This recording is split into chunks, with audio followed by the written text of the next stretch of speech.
Hi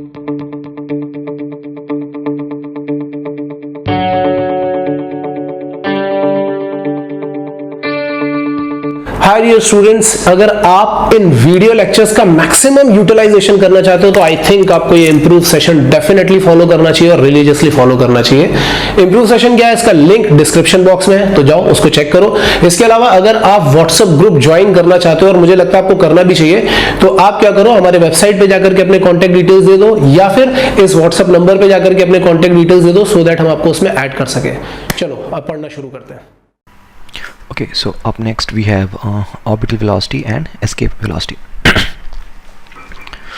So orbital velocity, as the name suggests, so we have suppose Earth here and a particle here of mass m, and suppose it is situated at a height of h from the surface, okay, and the radius of the Earth is r given, and this is mass m, and orbital velocity, suppose this particle is undergoing a circular path around the Earth, and it's a stable orbit, so it's not it's not approaching the Earth's surface or not going away. So this is stable orbit, and we're supposed to find the orbital velocity or the orbital speed, more precisely.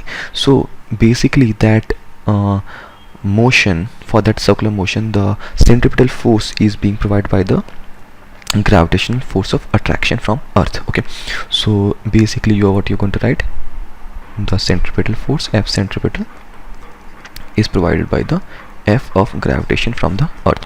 Okay, so centripetal requirement is m, suppose the speed is v, so mv square by r, and r is basically the distance from the Earth's surface. I'm just going to keep it r, where r is, I know r is r plus h. Okay, so mv square by r is going to be g capital M small m divided by r square. Okay, so your r is this value, this is your r, okay, center to a center distance, and if I'm going to solve for it, I'll just get my m is going to be cancelled out. Okay, so this v square is going to be capital G m by r, and this v is going to be g m by r. Okay, so this is my orbital speed, or v o. Okay, and keep in mind that r is r plus h, and again you can write this whole thing as this vo can be written as gm by r plus h, and h, if h is given, that is the height from the Earth's surface, and root over, and we also have this formula g is equal to gm by r square, so this gm is g r square, so this whole thing can be written as gm is equal to g r square, okay, and g r square divided by r plus h. So this is again, this is a basic, like a different formulation of the same thing. Okay, and again you using the same logic, I can write gm is equal to g r square divided by r.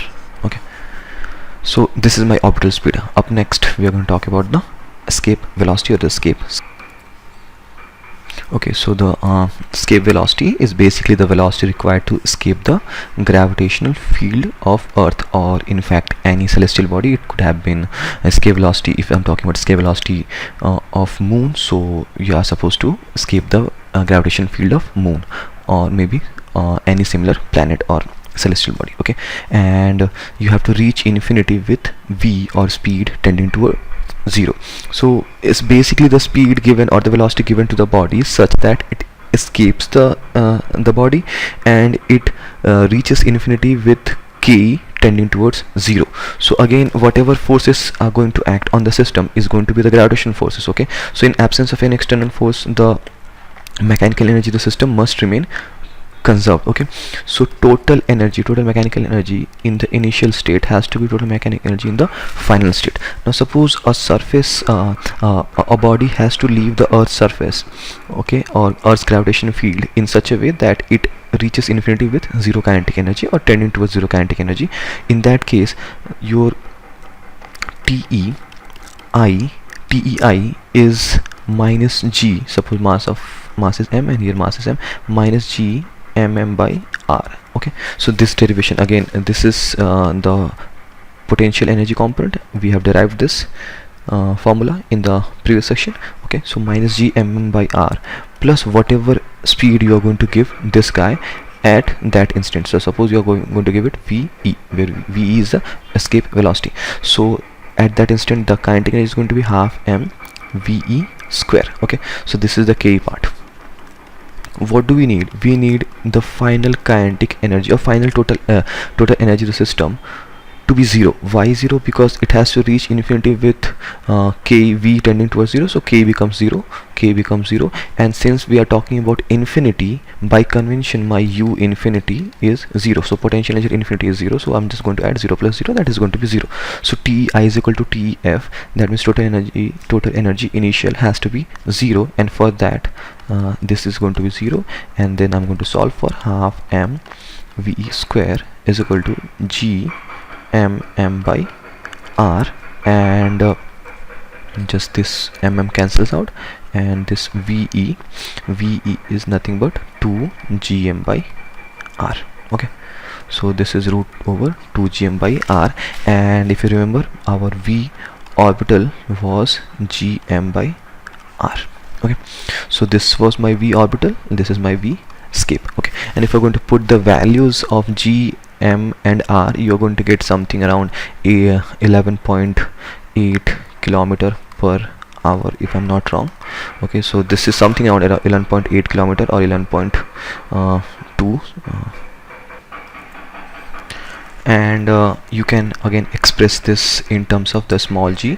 So we have small g is equal to gm by r square, so again that gm is equal to gr square, so this whole thing can be written as 2g capital R. Okay, so this is my escape velocity in terms of the g value, and then g has to be 9.8 meter per second square. Okay, and keep in mind here my r is capital R, here this r is the height above the earth surface plus the radius of the earth. Okay, so this formula is in this form, r plus h. Okay, so this is my orbital velocity, this is my escape velocity. Again, if you are unable to remember it, just keep in mind that you can derive it in like under 2 lines. Okay, so it will be helpful if you remember the formula, but again if you are unable to do so during the exam, just remember that this is coming from some sort of energy conservation, and the previous orbital velocity is coming from the centripetal force requirement calculation, so you can derive it in like under 2 lines. Okay, so let's move on to the next problem or the next section. So up next we have satellite of mass m, and it is revolving around earth at a height h from the earth surface. Okay, so you have to figure out the total energy of the satellite. So total energy is comprised of k and p. Okay, so let's talk about each elements one at a time.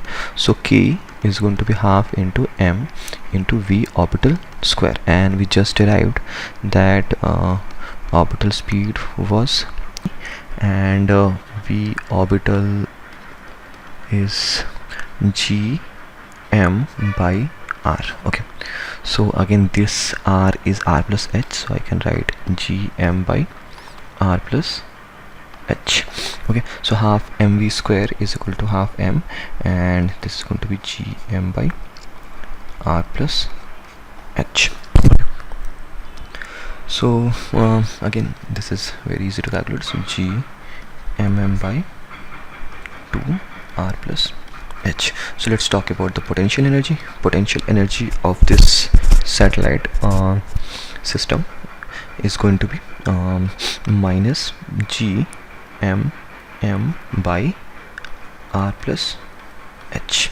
Okay, so again what I'm doing is basically using g m1 m2 divided by r. So here r is r plus h, m1 is capital M, m2 is small m, and if I'm going to talk about the total energy is pe plus k. Okay, so assume this g mm by r plus h is equal to some t, so this is t by 2 and this is minus t.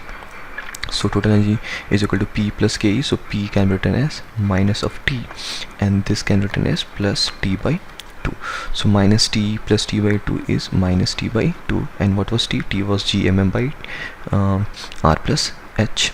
So this is going to be minus gmm by R plus H with 2 in the denominator. So this is my total energy of the satellite. Okay, now suppose I have to figure out the time period of the satellite. So time period again is going to be 2 pi r by the orbital speed. So 2 pi r divided by orbital speed is gm by r. So this is going to be gm by r, and again I can do the calculation and I'll get something like 2 pi by root over gm, and then this root over r goes like in the numerator, and that becomes r into root over r, so r to the power 3 by 2. Okay, so you should be able to see this t is proportional to r to the power 3 by 2, and if I'm going to square it, t square will be proportional to r cube. Okay, so this ends the satellite motion and the total energy section. Okay, so let's see what we have to do next.